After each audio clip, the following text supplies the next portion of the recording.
Hi, Nancy Orland Weber here.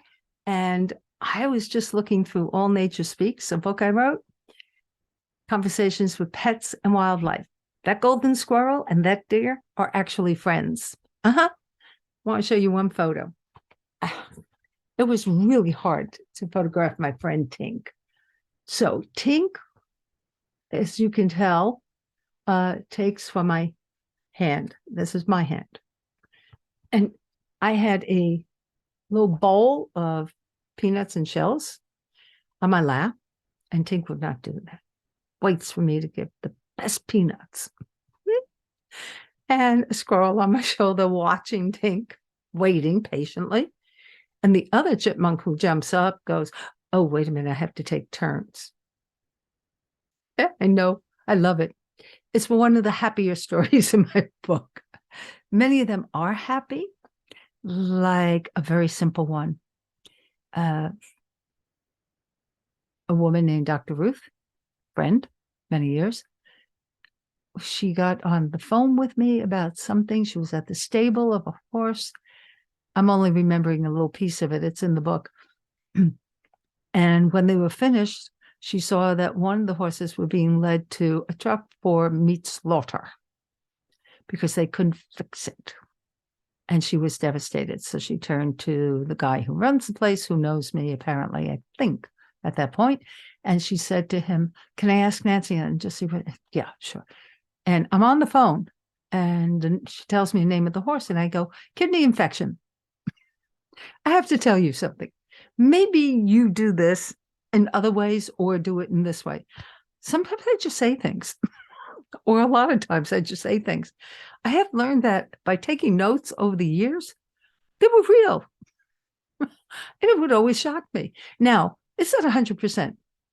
I guarantee anytime it would be 100% for anybody or claim that they're never wrong, don't listen or start a religion around them. Anyhow, they went immediately and tested, and they had not thought of that. And yes, and they saved his life, and he didn't go to the meat slaughter. And in fact, he ended up winning a championship. So sometimes in the moment, we do crazy things, we think, and oh, magic happens. So this book, All Nature Speaks, is both very uplifting and it's also very telling. Like, not every animal who goes missing did it unconsciously or just went chasing a rabbit. Some of them go on an adventure and an excursion. And that's how I attempt to teach others as an animal communicator, as a psychic, and all the rest of it, and a medium talking to animals on the other side. I know how real it all is because I get proof. And when I get proof, I need to show others how we get our proof sometimes. So I want to tell you a quick little one from that book that touches my heart so much. And I'm just condensed version. It's like the reader's tiny digest on a story in here.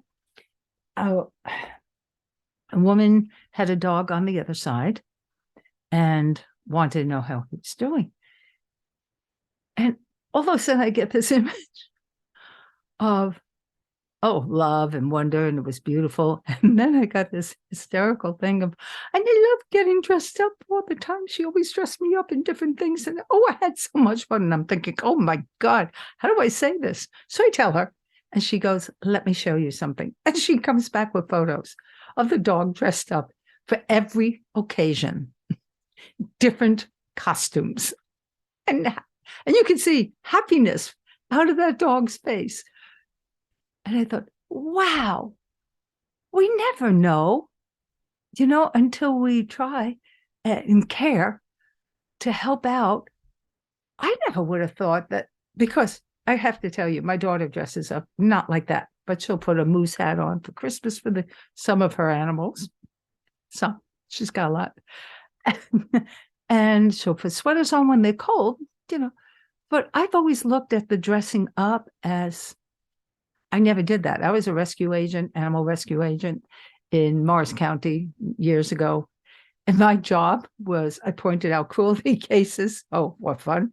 And I saved an agent's life by warning her that the son of, on the call, the son of the situation, the mother would greet them at the door, some would have a rifle and take a cop with you. And sure enough, it happened that way. But, and that's part of the stories too. But I love sharing what I learned about how communication occurs between everything and not just the thought. It's not just a thought. And I know many of you know that already, but when you get proof of it, it does something for us. It lets us know who's intelligent here. Us, who have to buy clothes, who have to build a house. Who's intelligent here? When you've got dolphins living longer than we had, we're here, I mean, in terms of the species, how long they've been here. Whales, dolphins, host of species living far longer than we have. And maybe that's longevity built in. But it is also, they don't poison a planet necessarily. They don't need all that stuff. Beavers, they build dams, but they take it from the earth and they just build it and put it somewhere else. And I start laughing about that because there is a connection and a language we can all learn, and it's soul to soul. So one little hint from the book is when I work with any being that I don't know, I send a message first, and I get very patient, very quiet, until I get very thrilled that I love you so much. I cannot wait to meet you. I cannot wait to know you. I'm so happy to know you. And then we're best friends instantly. Try it sometime. Even with the nutty ones. So I'll finish up with a story. Remember, it's All Nature Speaks, Conversations with Pets and Wildlife. And it is a conglomeration of many stories I've done, many cases that taught me that missing, even if I never met them before, when I do meet them, they know me. And of course, I know them. And they recognize it. I want you to know that happens not just for me. It happens for many. That's horse whisperers, dog whisperers, and we all know there's a communication. I want you to know that. I want you to have that for yourself, because even if you don't want dogs or cats or horses or any ferrets or birds or whatever, even if you don't like going into nature, it doesn't matter. The love of all life matters.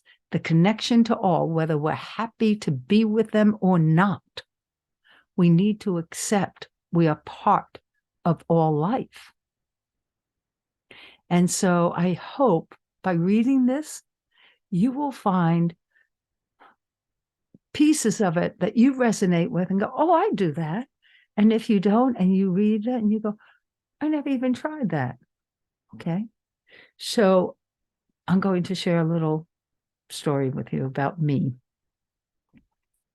Doesn't matter how or why. I had a phobia on snakes. I know where it came from. I worked on it. I went to therapy. I did hypnosis. I did all kinds of things.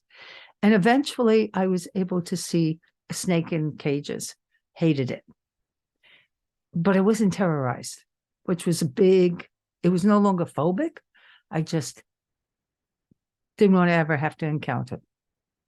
Okay. So time went on. And of course, I married somebody who had raised snakes. He never raised it again that day. That was it. His son, I think, had raised it. And they were out of the house. And I said, no. I said, nothing goes in cages in my home. We get a bird, rescue. No, cage stays open except for sleep. Not doing that. So he got the hint. And he was fine. We're walking somewhere, and there was a little, I guess, garden snake or garter snake or whatever you call them. A little thing, and it was right there. He said, you okay? I said, yeah, I'm fine. It's just a tiny little nothing. And I realized, no, I didn't want to pick it up. That wasn't my point.